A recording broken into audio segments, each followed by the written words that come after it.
I kindly invite each one of you to concentrate to the Divine Mother and Sri Aurobindo in your heart center.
Prayers and meditations.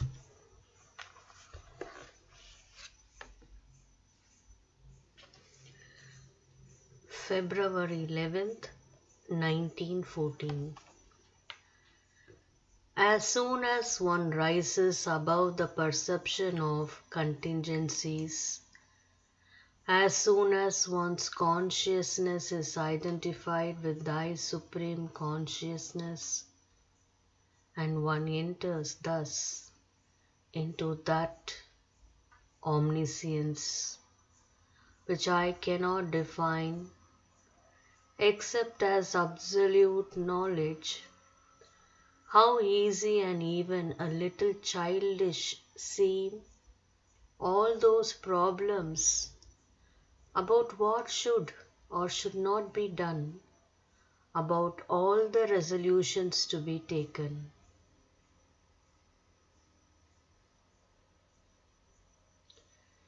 From the standpoint of the eternal work, the one thing important is to become conscious of Thee, to identify oneself with Thee,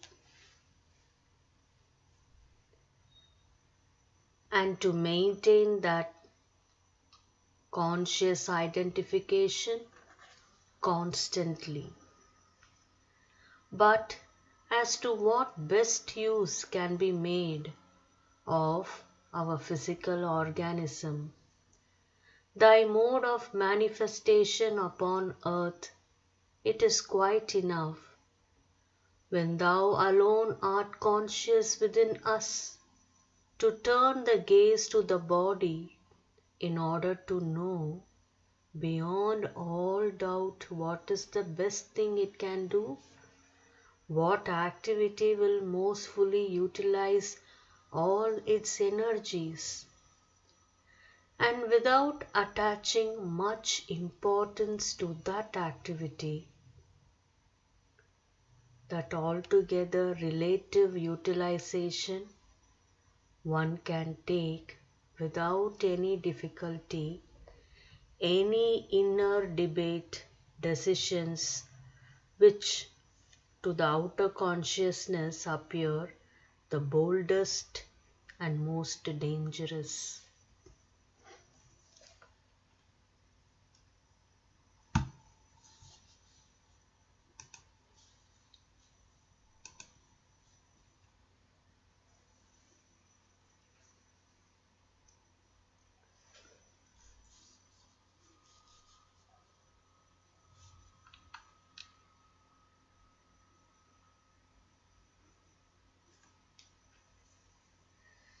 How simple everything is for him who sees all things from the height of thy eternity. I hail thee, O Lord, with a joyful and trusting devotion, May the peace of thy divine love be with all beings.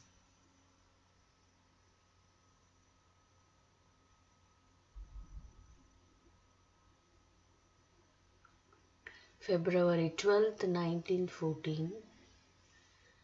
When conscious with thy supreme consciousness, one considers all earthly circumstances, one sees their complete relativity and says, to do this thing or that, after all, that is not of much importance. Yet, a particular mode of action will be the best utilization of certain faculty, certain temperament.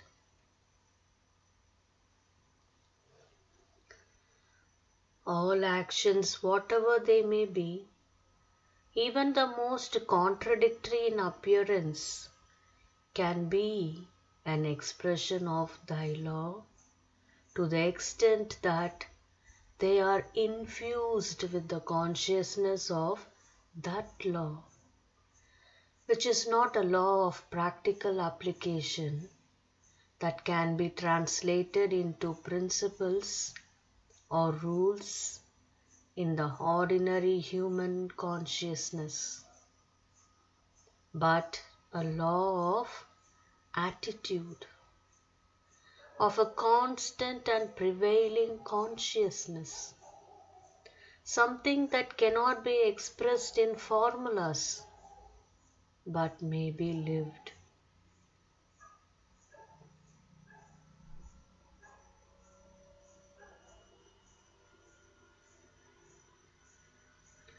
But as soon as one falls back into the ordinary consciousness, nothing should be treated lightly and with indifference.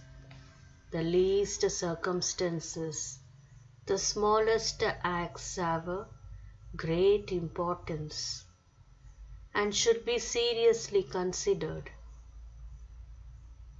For we must try at every moment to do that which will make the identification of our consciousness with the eternal consciousness easy, and avoid carefully all that could be an obstacle to this identification. It is then that the rules of conduct, having as their foundation perfect personal disinterestedness, should find their full value. With peace in my heart, with light in my mind, the hope born of certitude in all my being, I greet thee, O Lord, divine Master of eternal love. Thou art the reason of our existence and our goal.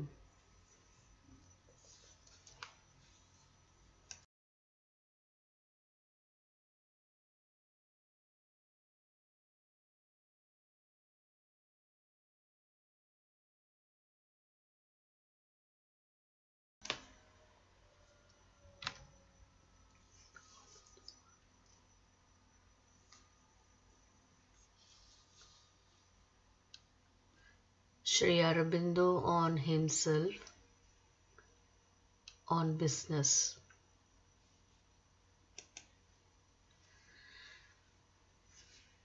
I may say, however, that I do not regard business as something evil or tainted, any more than it was so regarded in ancient spiritual India.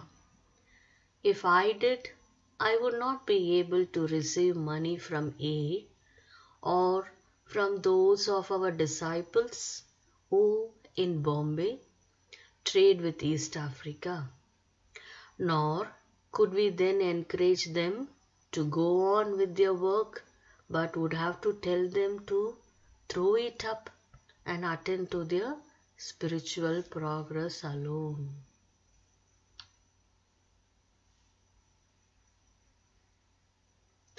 How are we to reconcile A seeking after spiritual light and his mill? Ought I not to tell him to leave his mill to itself and to the devil and go into some ashram to meditate?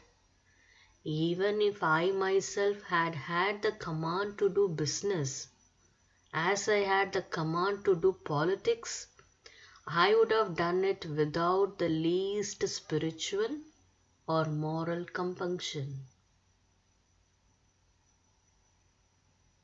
All depends on the spirit in which a thing is done, the principle on which it is built, and use to which it is turned. I have done politics, and the most violent kind of revolutionary politics, Ghoram Karma, and I have supported war and sent men to it. Even though politics is not always or often a very clean occupation, nor can war be called a spiritual line of action.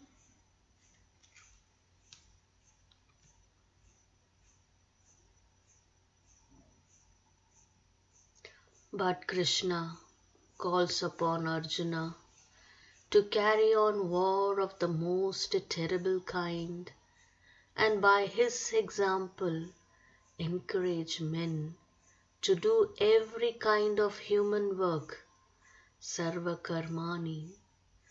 Do you contend that Krishna was an unspiritual man and that his advice to Arjuna was mistaken or wrong in principle? Krishna goes farther and declares that a man, by doing in the right way and in the right spirit the work dictated to him by his fundamental nature, temperament, and capacity, and according to his and its dharma, can move towards the divine.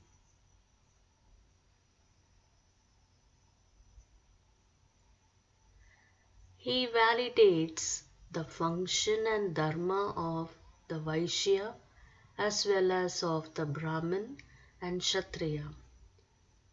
It is in his view quite possible for a man to do business and make money and earn profits and yet be a spiritual man, practice yoga, have an inner life.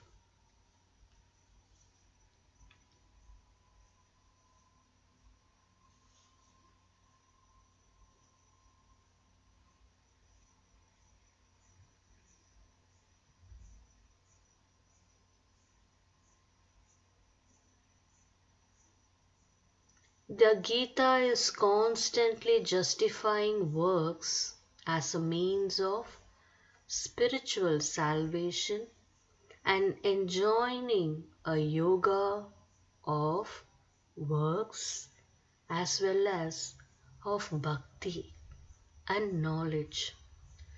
Krishna, however, superimposes a higher law, also that work must be done without desire, without attachment to any fruit or reward, without any egoistic attitude or motive, as an offering or sacrifice to the divine.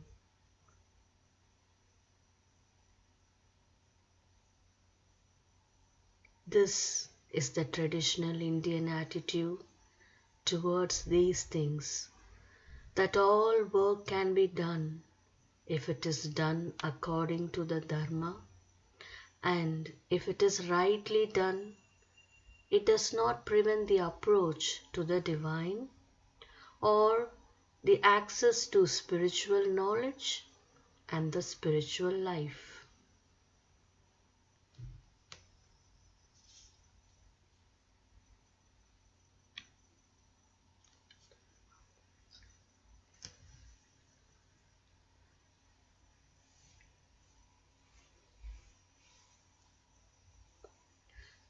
But I do not regard the ascetic way of living as indispensable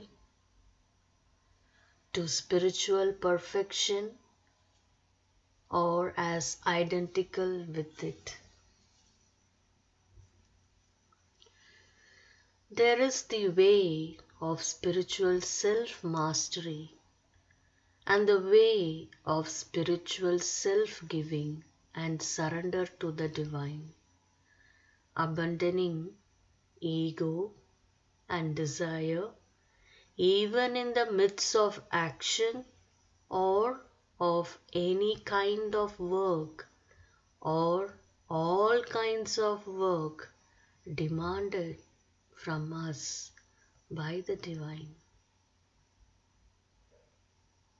If it were not so, there would not have been a great spiritual men like Janaka or Vidura in India, and even there would have been no Krishna, or else Krishna would have been not the Lord of Vrindavan and Mathura and Dwaraka, or a prince and a warrior or the charioteer of Kurukshetra, but only one more great anchorite.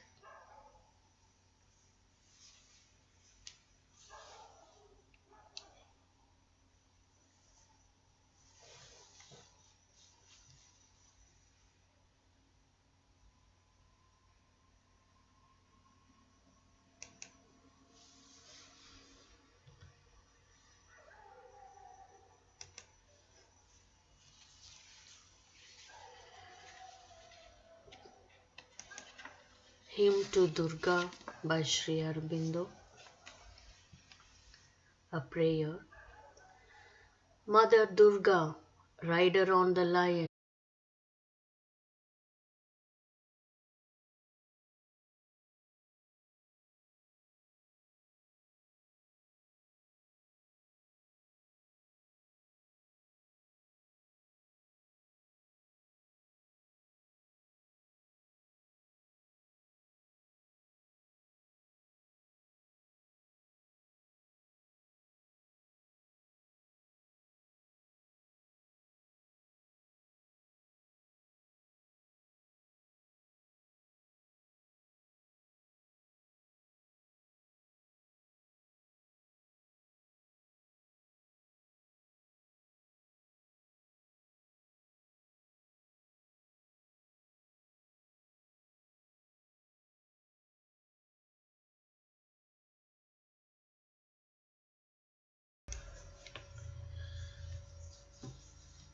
Mother reads the text of 7th May 1912. The general aim to be achieved is the advent of progressive universal harmony. This is the supermind. I did not know Sri Aurobindo at that time, and he had not written anything yet. To become the perfect representatives on earth of the first manifestation of the unthinkable in his three moods, his 7 attributes and 12 qualities. Why do you call 3 moods, 7 attributes and 12 qualities? Mother. I no longer remember. The 3 formed moods, love, light and life, which correspond to Sachidananda. The 7 attributes, I have a list somewhere. There is an old tradition which says that the world was created 7 times. That is, the first 6 times it returned into the Creator.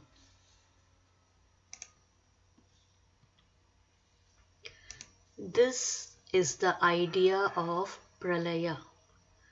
It is said that this happened 6 times and that we are now the seventh creation and that this is the last one. It is the one which will persist and it is the creation of equilibrium. All these creations I have also noted down somewhere. It is written down. I no longer know their order. There are 6 creations, one after another, created in accordance with this special mode, found imperfect and withdrawn into the origin, recreated and withdrawn into the origin. 6 times thus. And it is a progressive order. When one knows that order, one understands the principle of each creation.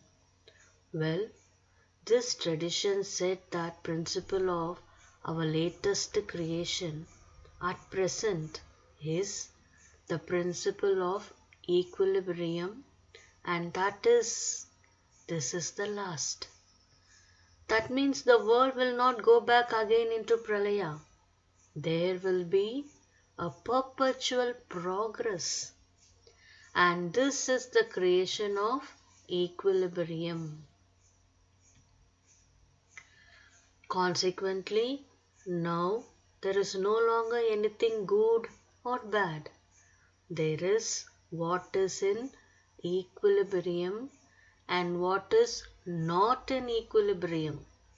There is an imbalance and balance. That's all. And what I have said, that was based upon that.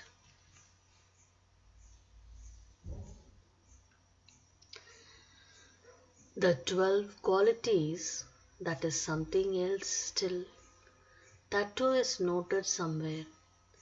In order that the world may continue, it must realize a perfect equilibrium of all its elements by means of these 12 qualities, all present there.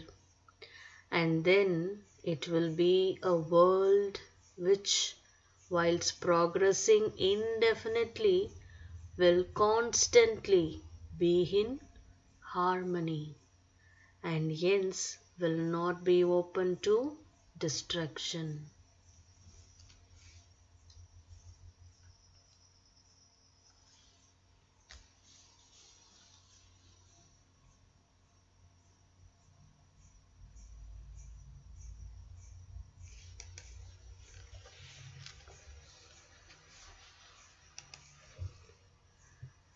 Sri Aurobindo's Life Divine, Book 2, Part 1, The Infinite Consciousness and the Ignorance.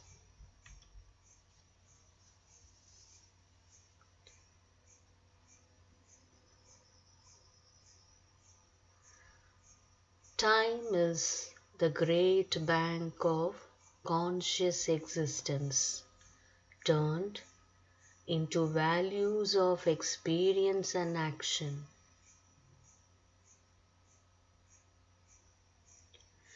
The surface mental being draws upon the past and the future also, and coins it continually into the present.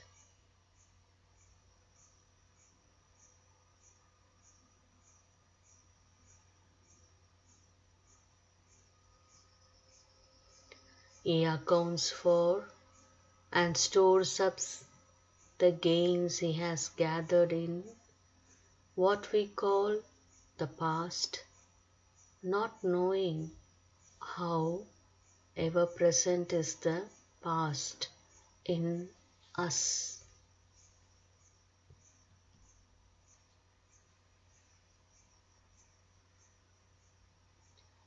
He uses as much of it as he needs as coin of knowledge and realized being and pays it out as coin of mental, vital, and physical action in the commerce of the present, which creates, to his view, the new of the future.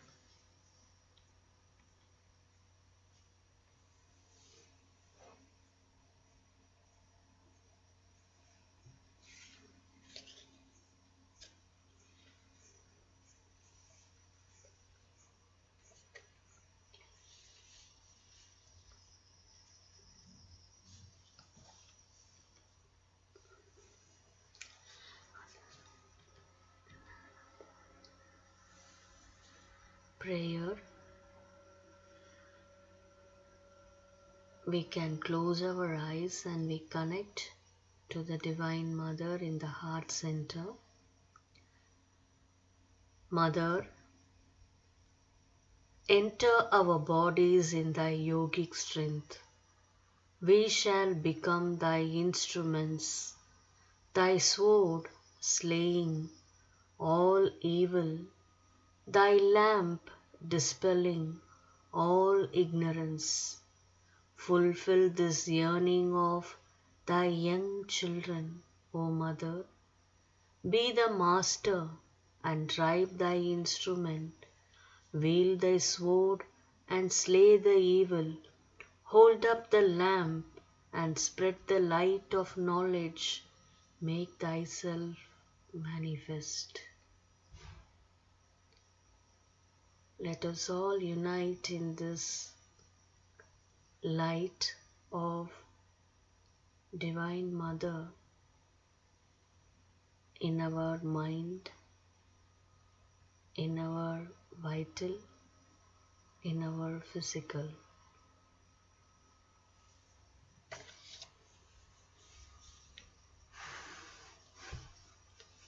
Savitri as Dhyan. I think we are exceeding our time limit, so it will take 5 more minutes. I kindly request you to be and part of this Savitri reading. The Book of Yoga.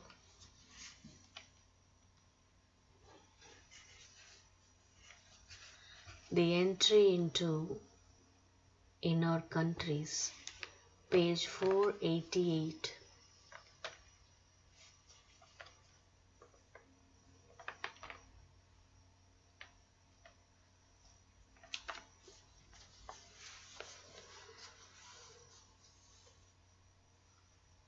I will start from page 499. And stood a little span outside herself, and looked into her subtle being's depths, and in its heart, as in a lotus bud, divined her secret and mysterious soul.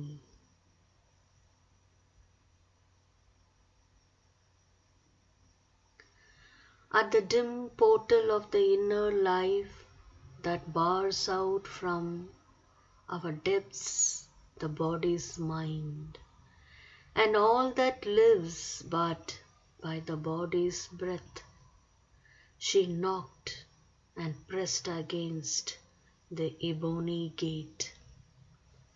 The living portal groaned with sullen hinge.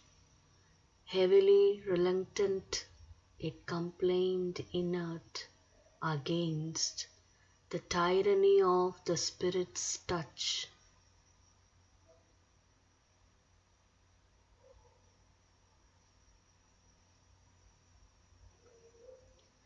A formidable voice cried from within, "Back, creature of earth, lest tortured and torn thou die." A dreadful murmur rose like a dim sea. The serpent of the threshold hissing rose, a fatal guardianhood with monstrous coils. The hounds of darkness growled with jaws agape. and trolls and gnomes and goblins scowled and stared, and wild beasts roarings thrilled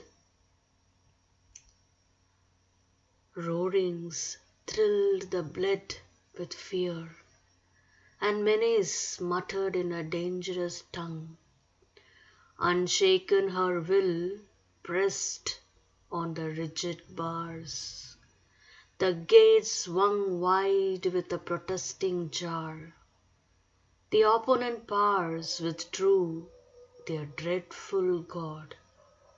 Her being entered into the inner worlds. In a narrow passage, the subconscious gate, she breathed with difficulty and pain and strove to find the inner self concealed in sense.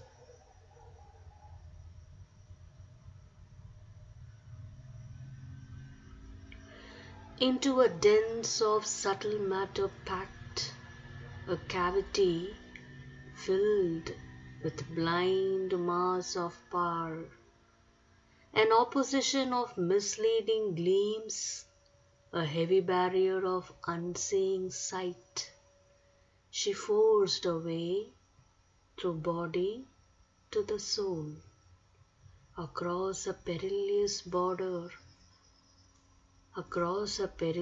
borderline she passed, where life dips into the subconscious dusk, or struggles from matter into chaos of mind, a swam with elemental entities.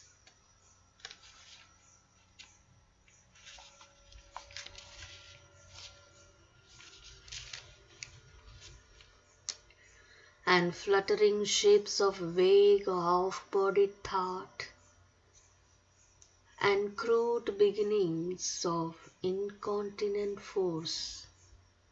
At first a difficult narrowness was there, a press of uncertain powers and drifting wills, for all was there, but nothing in its place. At times an opening came, a door was forced, she crossed through spaces of a secret self, and trod in passages of inner time.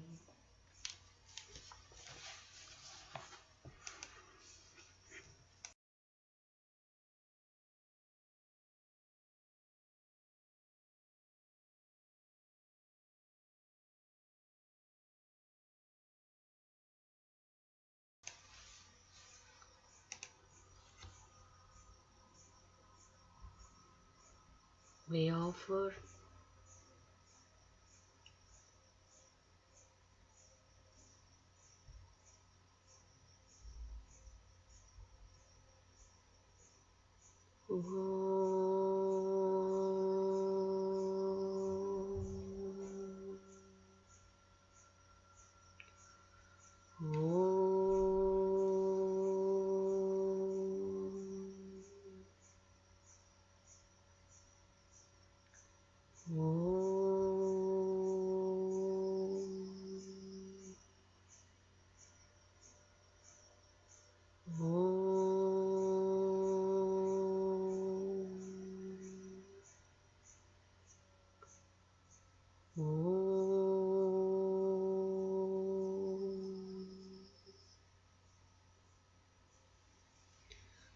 I thank each one of you for your esteemed presence and participation, being in different parts of the universe and kindly connecting for the goodwill, harmony, light, and peace. Thanks for your collaboration. Greetings from Aurobindo. We see you next time. Thank you.